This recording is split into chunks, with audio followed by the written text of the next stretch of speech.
कभी सिखाई गई है न सिखाई जाती है।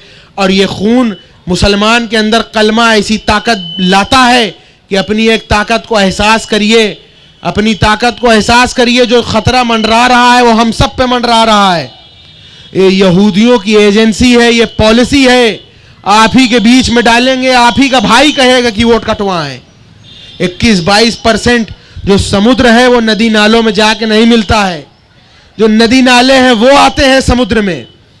आप मजबूत हो जाएंगे तो आपको नहीं देखना पड़ेगा कि फला सीट पे बसपा का वोट कितना है, सपा का वोट कितना है, कांग्रेस का वोट कितना है। आप मजबूत हो जाएंगे तो वो आपके पास आएंगे देखने के लिए कि फला सीट पे मुसलमान कितना है। जो खतरा मुसलमानों पर है ना तो वो बिरादरी पूछ के आएगा ना फिरका पूछ के आएगा। आज मुत्तहिद नहीं होंगे, कल को बैरिस्टर असदुद्दीन ओवैसी जैसा आदमी नहीं होगा, तब आपको एहसास होगा कि आज कोई नहीं हमारी आपकी आवाज उठाने के लिए, तब एहसास होगा। अभी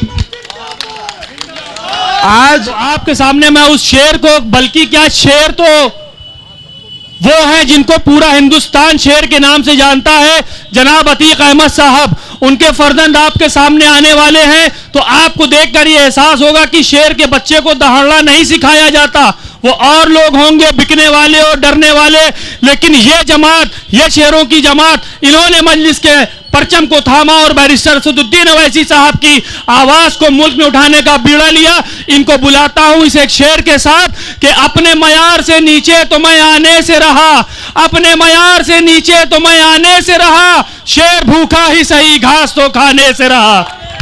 जनाब अली अतीक अहमद साहब इनका इस्तकबाल करें। मेरे बड़ों, मेरे साथियों, अस्सलाम वालेकुम। इलाहाबाद से और कानपुर का जो रास्ता है ज़्यादा दूर तो नहीं है। एक टाइम आए थे हमारे वालिद यहाँ से विधायकी का चुनाव लड़ने, और अखिलेश यादव को ये बात खल गई कि यार देखो ये तो इतना बड़ा नेता है, अगर कानपुर में अड्डा बन गया तो जिस तरह इलाहाबाद के आसपास की सारी सीटों पे अपने भाइयों के, अपने मुसलमानों का हक दिलाता चला आया, वैसे ही यहाँ पर भी आसपास में ये गढ़ बना लेगा तो धीरे धीरे पूरे यूपी में इकट्ठा हो जाएगा। और मेरे वालिद, जब मैं छोटा सा था तो मैं ये सुनता भी था कि मेरे वालिद के दोस्त जो है, जो साथ में बैठने वाले थे, वो कहते थे कि आप अपनी पार्टी बनाइए, आप अपनी पार्टी बनाइए। तो वो ये कहते थे, धीरे से कहते थे कि बीजेपी को फ़ायदा होगा हम अगर अपनी पार्टी बना लेंगे, तो मुसलमानों की पार्टी कहलाई जाएगी और बीजेपी फ़ायदा पहुंच जाएगा। और आज यही चीज़ का वो मलाल करते हैं और अफसोस करते हैं।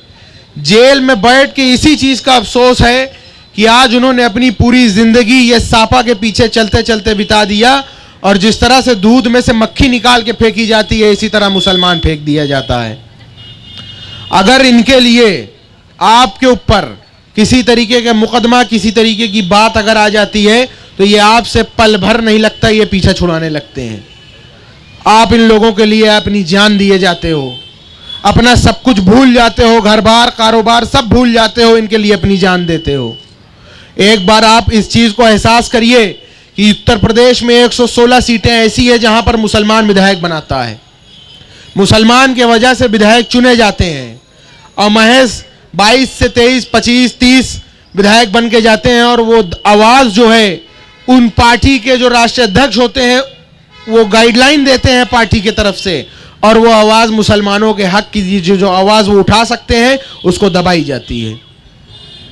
जब आप इस तादाद में हो कि उत्तर प्रदेश में आपके बिना सरकार नहीं बन सकती है, तो आप क्यों नहीं अपनी ताकत एहसास कर लेते हैं?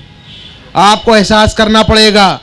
हमारे जो बड़े यहाँ बैठे हैं वो जिंदगी भर सपा, बसपा, कांग्रेस को देते चले आए वोट। डीएनए टेस्ट किया जाए तो सापा का झंडा निकलेगा, बसपा उठाया है कभी कभी। लेकिन इस चीज़ को एहसास करना पड़ेगा मेरे दोस्तों, मेरे साथियों, कि जो हम लोग आज सियासी सफ़र 70-75 सालों से कर रहे हैं, हमने अपना अमीर नहीं बनाया, हमने अपना कायद नहीं चुना, हमने अपना रहबर नहीं बनाया। हर किसी के कारवां के रहबर हैं, हर किसी के अमीर हैं।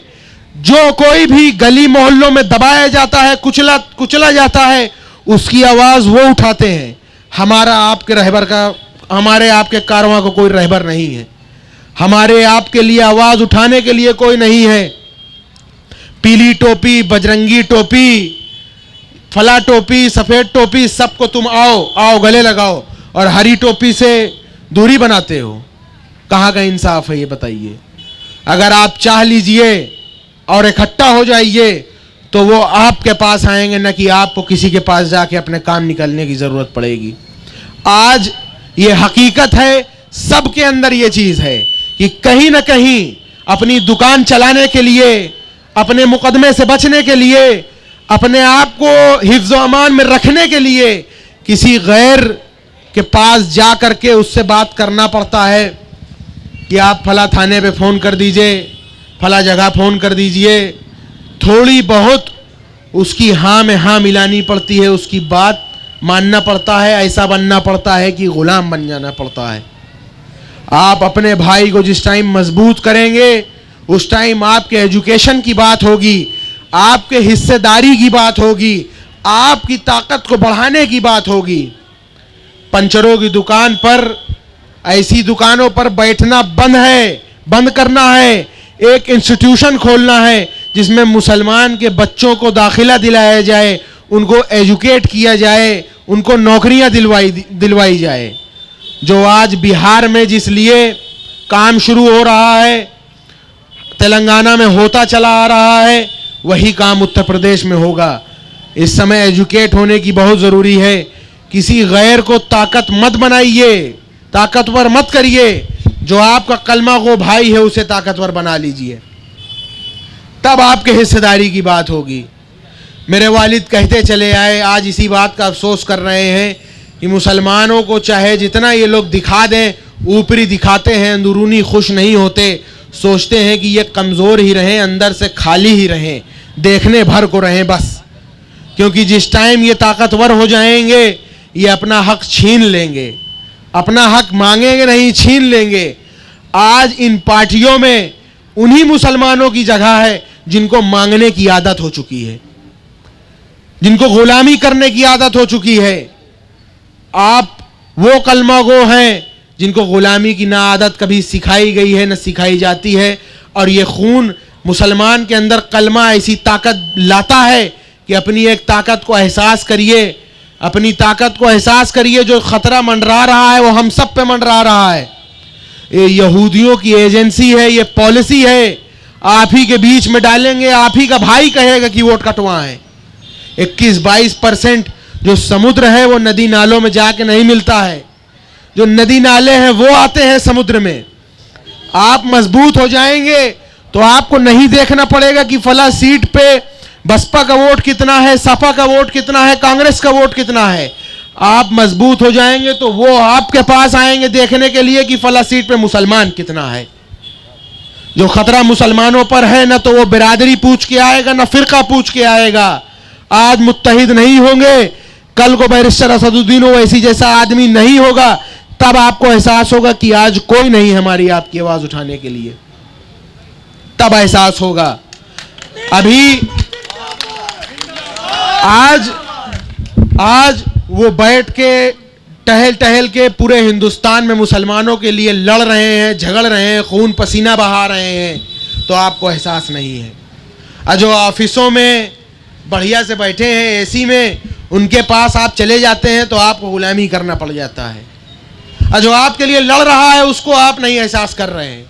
उनकी बात सच्ची है और अच्छी है। रसूलुल्लाह सल्लल्लाहु ताला अलैहि वसल्लम की बात सच्ची थी, अच्छी थी। उनके हयात मुबारक में 14 साल में चीन तक पहुंच गई। कोई एक बात बता दीजिए जो बैरिस्टर असदुद्दीन ओवैसी साहब की बात झूठी हो या गलत हो।